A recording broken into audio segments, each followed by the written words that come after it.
Quincy, I know you've done this on your show. Can the Browns win the AFC North in 2024? It's the best division in football. It will be again.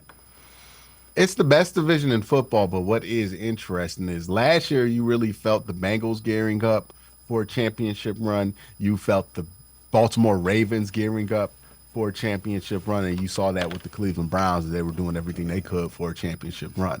This year's a little different. You look at what Baltimore's done in free agency, and it's like they've pumped the brakes a little bit. Now, they're going to be a competitive team. They're going to be a really good football team, but they didn't make moves this offseason that would put them over the top or necessarily make you think that they're much better than they were last year. Now, again, last year they were the #1 seed. That's worth talking about.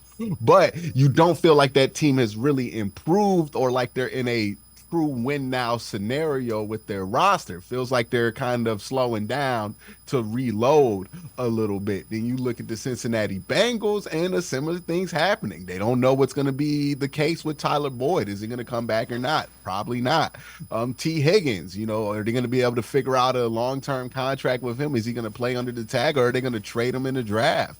We still don't know what the case is with them. Like, while the AFC North is always going to be one of the toughest divisions in the NFL, the two teams that have been the major obstacles for the Browns to win the division are in this curious place to where they're not being as aggressive as they've been since 2020.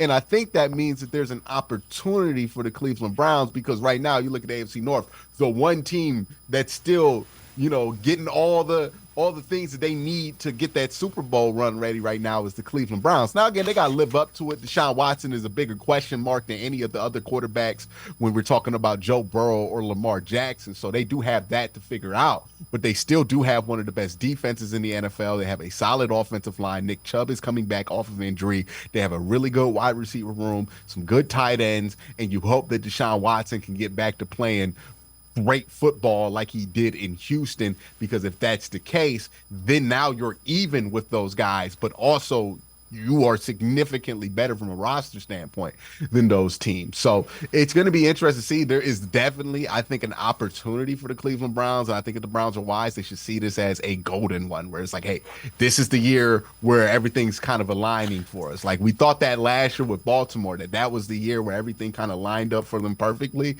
I look at some of the treads on the track right now, and I think, okay, this is a year where things are lining up perfectly for the Cleveland Browns. Now they just got to take advantage of that kind of positioning.